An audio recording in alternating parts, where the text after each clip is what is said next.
Senang bertemu dengan Anda. Hari ini dengan surat 2 Petrus 1 ayat 1 sampai dengan 11.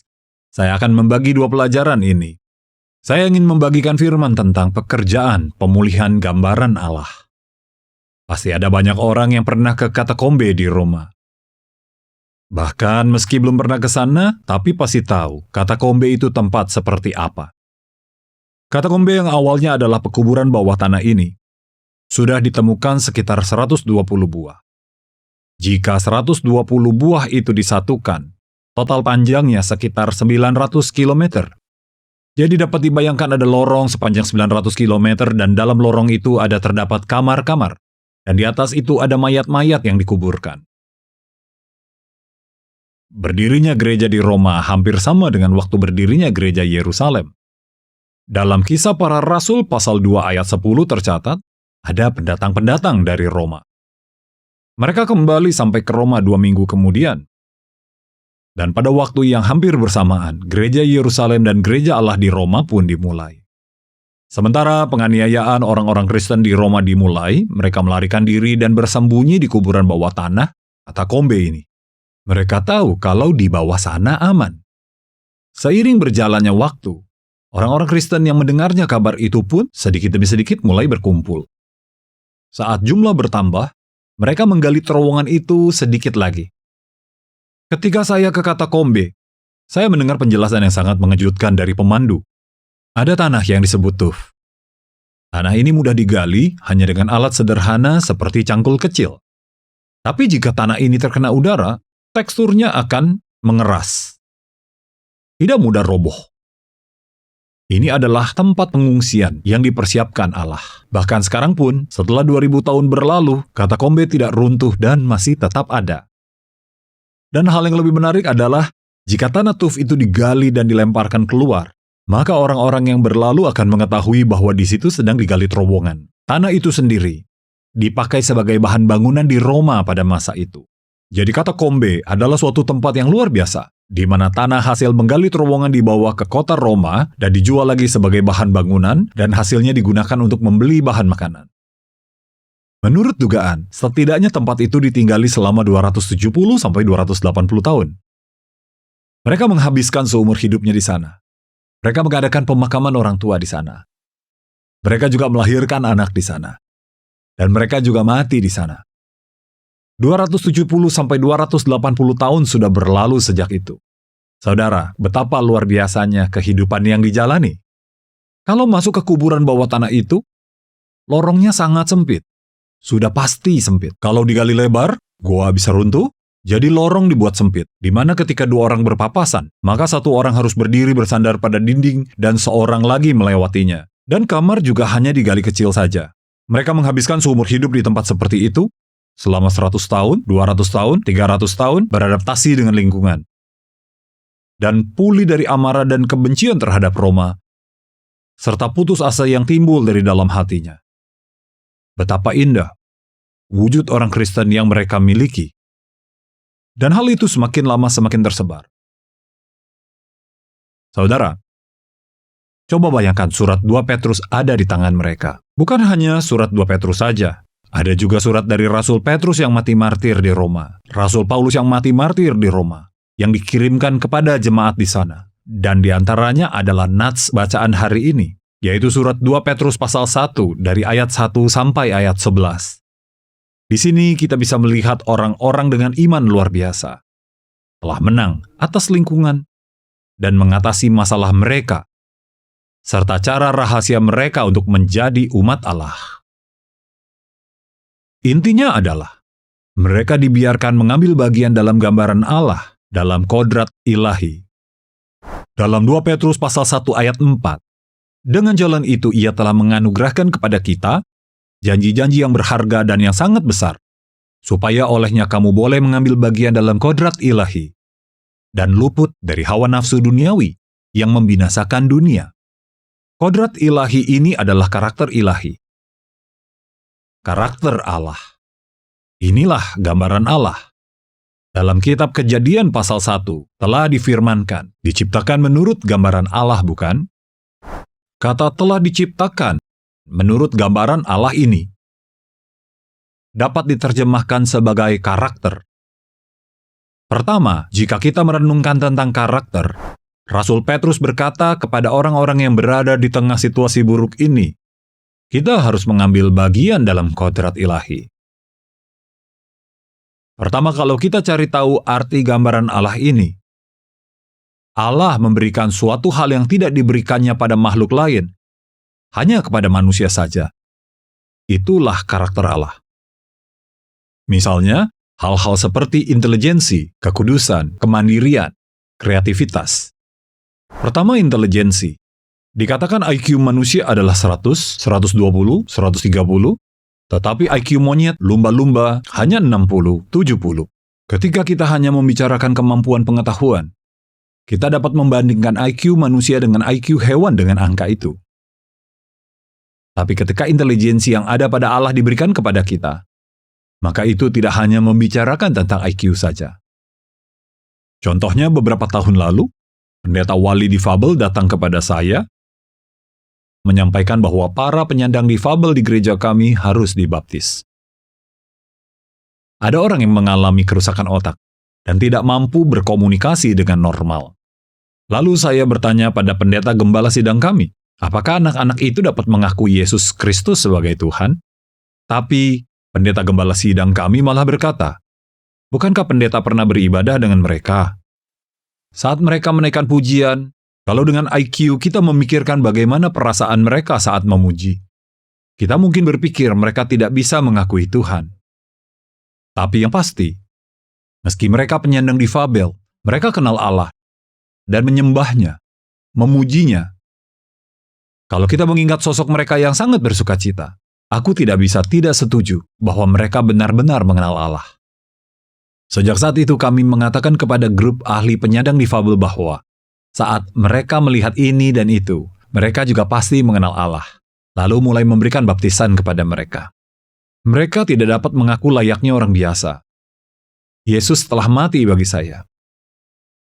Tapi kita dapat melihat bahwa mereka benar-benar mengenal Allah. Ketika kemampuan manusia diukur dan didapatkan bahwa mereka tidak memiliki kemampuan untuk berkomunikasi, tetapi manusia tetaplah makhluk yang diciptakan dengan sangat istimewa. Ini karena intelijensi yang ada pada karakter Allah telah dibagikan kepada kita. Maka tidak ada makhluk apapun yang memiliki kemampuan untuk mengenal Allah. Tetapi intelijensi seperti inilah yang dibagikan kepada manusia. Dan satu lagi yang harus kita ingat adalah kekudusan. Karakter kudus yang dimaksud adalah menjadi serupa dengan kekudusan Allah. Tidak peduli seberapa cerdasnya monyet, tidak peduli seberapa gagahnya singa. Di dalam mereka tidak punya hati untuk menjadi seperti Allah. Tidak ada kemampuan untuk menjadi kudus seperti Allah. Allah memberikan hati ini hanya kepada manusia saja. Saat difirmankan bahwa Adam, Hawa, diciptakan menurut gambaran Allah. Karakter yang ada dalam mereka adalah karakter yang dimiliki Allah yang telah dibagikannya, dan Allah memberikan kekudusan yang menyerupai Allah. Yang ketiga yang dapat kita renungkan adalah kemandirian. Dikatakan Allah adalah Allah yang nyata dengan sendirinya. Allah adalah Allah yang mandiri secara sepenuhnya. Sebelum ilmu pengetahuan berkembang, kita tidak tahu bahwa waktu telah diciptakan. Sehingga sebenarnya kita tidak tahu makna dari Allah itu telah ada sejak semula, sejak awal kekekalan. Tapi seiring berkembangnya ilmu pengetahuan, kita jadi tahu bahwa waktu telah diciptakan. Dan jika kita keluar dari bumi ini, maka masa keberadaan bumi juga akan hilang. Dan saya pikir kita akan memahami sedikit lebih lagi tentang keberadaan Allah. Allah itu adalah Allah yang ada dengan sendirinya. Dibandingkan dengan kebebasan penuh milik Allah, kita juga memiliki karakter mandiri yang cukup tinggi. Tidak ada satupun dari hewan yang memiliki karakter ini. Tetapi saudara, apakah hari ini Anda memutuskan untuk hanya duduk di depan televisi? Adakah yang menjambak rambut dan menarik untuk duduk di televisi? Kenapa Anda memakai pakaian itu? Kenapa kita memilih makanan itu saat ke restoran? Semua kita yang memilih. Saudara, kemandirian ini adalah karakter mandiri Allah yang sepenuhnya, yang dibagikannya kepada kita. Satu lagi yang harus kita ingat adalah kreativitas. Allah adalah Allah yang sangat kreatif. Saudara, sekarang ada lebih dari 7 miliar manusia yang hidup di bumi ini. Tidak ada seorang pun yang sama. Tidak seorang pun. Karakter kreatif ini juga adalah salah satu gambaran Allah yang sangat penting.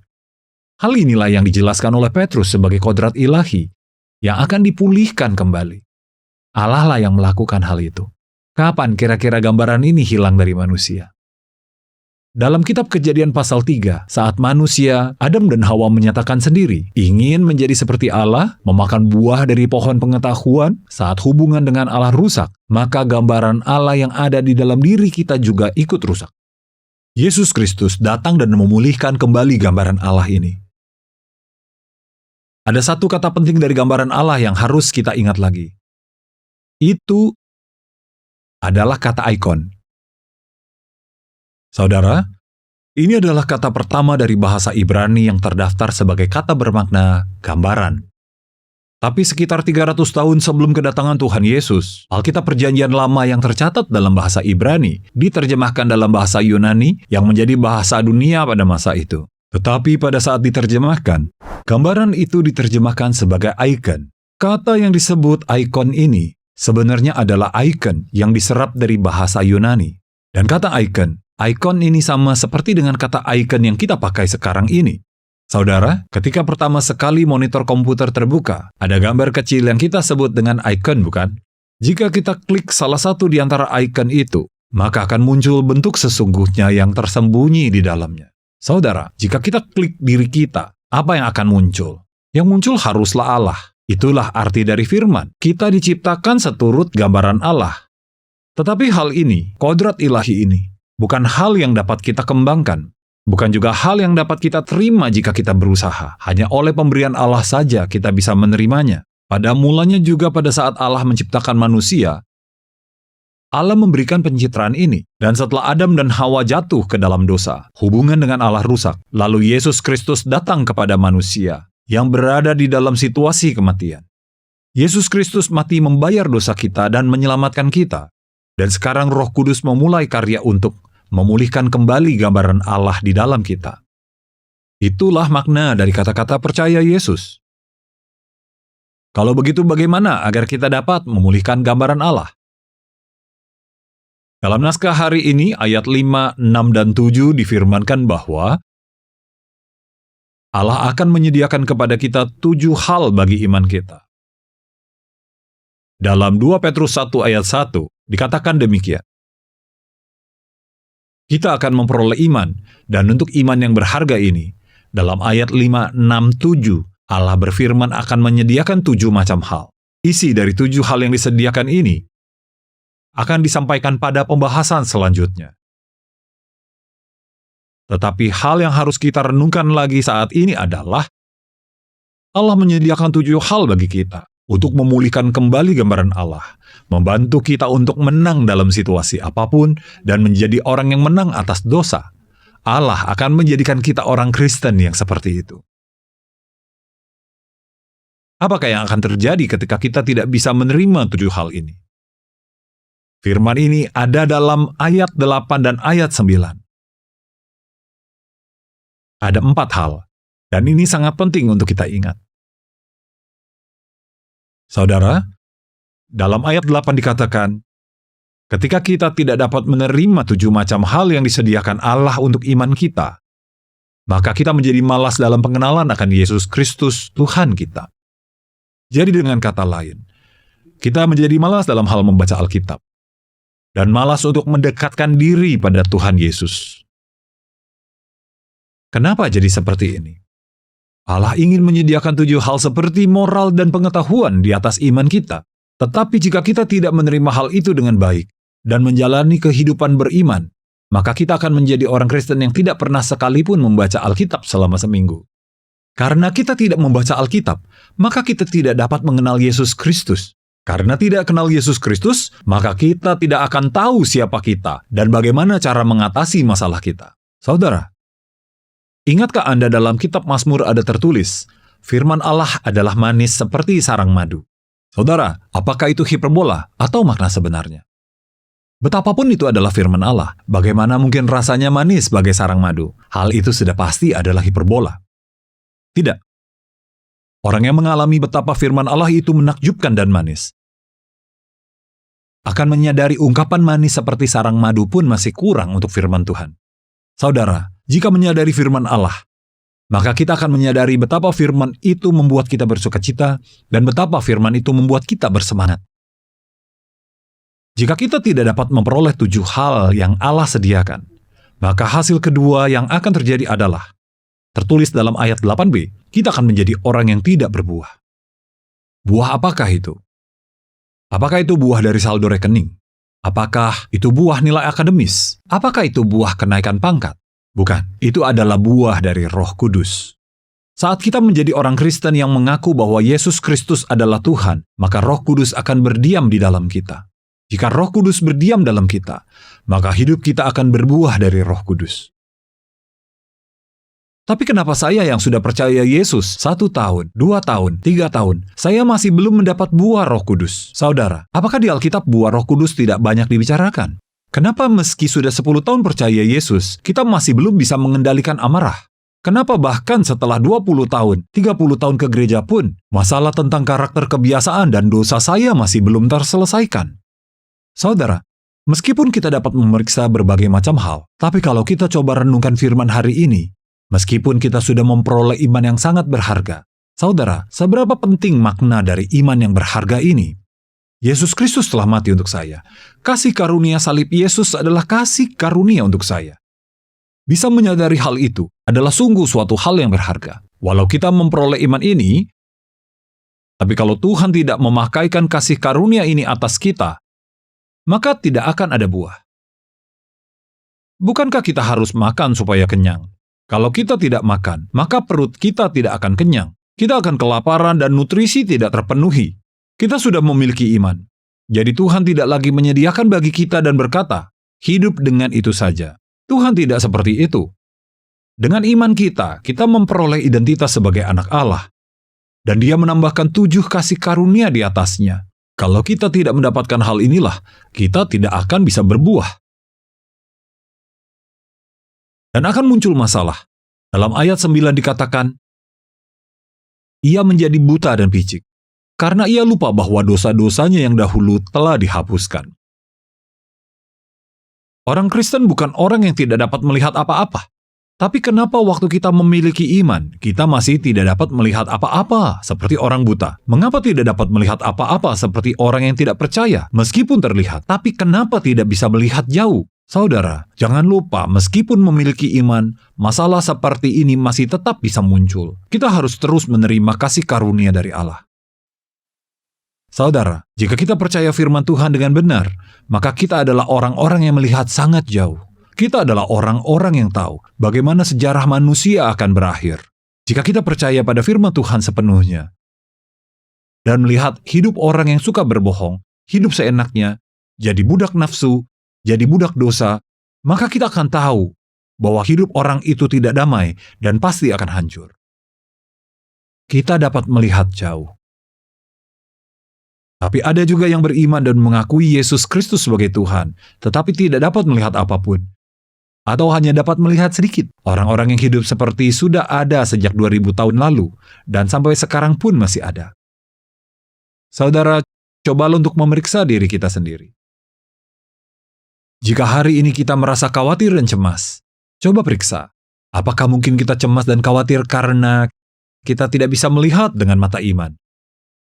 Masa depan yang sedang diperlihatkan Allah bagi kita. Allah menginginkan kita untuk berjalan sambil melihat jauh ke depan. Itu adalah hasil yang muncul ketika 7 kasih ditambahkan ke atas iman kita. Satu hal terakhir yang disebutkan dalam ayat 9b. Saat kita tidak mendapatkan kasih karunia Allah, maka kita akan lupa bahwa dosa-dosa kita yang dahulu telah dihapuskan. Pada saat kita mengenal Yesus Kristus, dan kita tahu bahwa kematian Yesus Kristus di kayu salib adalah kematian untuk menebus dosa kita. Dan saat kita mengaku dosa, maka Allah akan mengampuni dosa kita. Tetapi masalah apakah yang akan muncul pada kita? Kita percaya bahwa Tuhan Yesus telah mengampuni kita. Seorang pendeta baru diutus ke suatu gereja di desa. Dan ada seorang nenek yang setiap subuh datang berdoa sambil menangis. Setelah 1 hingga 2 bulan, masih tetap saja sama. Jadi pada suatu hari pendeta itu menahannya dan berbicara dengannya. "Bu, apa yang setiap subuh Anda doakan sambil menangis begitu?" Jadi nenek itu berkata bahwa dirinya sudah percaya Yesus sejak baru menikah. Dan dia juga sudah rajin doa subuh sejak saat itu. Suatu hari selesai doa subuh, dalam perjalanan pulang dia mencuri labu orang lain dan memasaknya di rumah. Sejak itu setiap subuh dia teringat akan dosanya. Hatinya terasa sangat sakit mengingat dosa itu. Dan setiap subuh dia mengingat semua dosa-dosa yang dilakukannya sejak pencurian itu. Dan dia bertobat. Ya, Anda harus bertobat. Mungkin kita tidak dapat bertobat 1 kali, 2 kali, 3 kali. Jika hati kita sangat sakit, kita juga dapat mengaku dosa dan bertobat di hadapan Allah berkali-kali. Tapi setelah 1 bulan berlalu, 1 tahun berlalu, beberapa tahun berlalu pun, kalau kita melupakan bahwa dosa kita telah dihapuskan dan Allah telah menyelesaikannya, kalau kita masih terikat oleh dosa masa lalu, maka itu bukanlah orang Kristen yang normal. Setan sedang menuntut kita. Dulu kamu berbuat dosa ini, tapi sekarang jadi pelayan gereja. Pada saat seperti itu, apa yang harus kita katakan?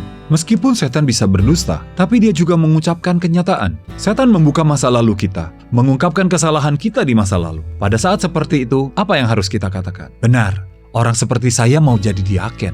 Aduh, orang seperti saya bagaimana mau percaya kepada Yesus? Saudara, kita tidak boleh mati dengan lemah seperti itu. Allah telah menghapuskan dosa kita. Dan dengan mengandalkan kasih karunia dari Allah itu, kita bisa dengan sedikit tebal muka melawan setan itu. Benar, dulu saya berbuat seperti itu. Dulu saya orang yang seperti itu. Tapi Yesus Kristus sudah mengampuni segalanya. Dan di hadapan Allah kita harus bisa berkata, "Terima kasih Tuhan." Lalu melupakan dosa lama, dan mengingat bahwa kita telah disucikan.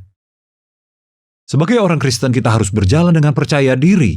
Inilah yang diinginkan Allah dari kita. Saudara, saya berharap kita dapat memeriksa apakah 4 hal ini yang terjadi jika kasih karunia Tuhan tidak ada pada kita ini terjadi juga pada diri kita. Di pertemuan selanjutnya, kita akan membahas 7 jenis kasih karunia yang disediakan Allah bagi kita, yang tertulis pada 2 Petrus pasal 1, ayat 5, 6, 7, dan bagaimana caranya agar kita dapat memperolehnya. Jadi, bagaimana caranya agar kita bisa memulihkan kembali kodrat ilahi dan menjadi orang Kristen yang memenangkan semua situasi?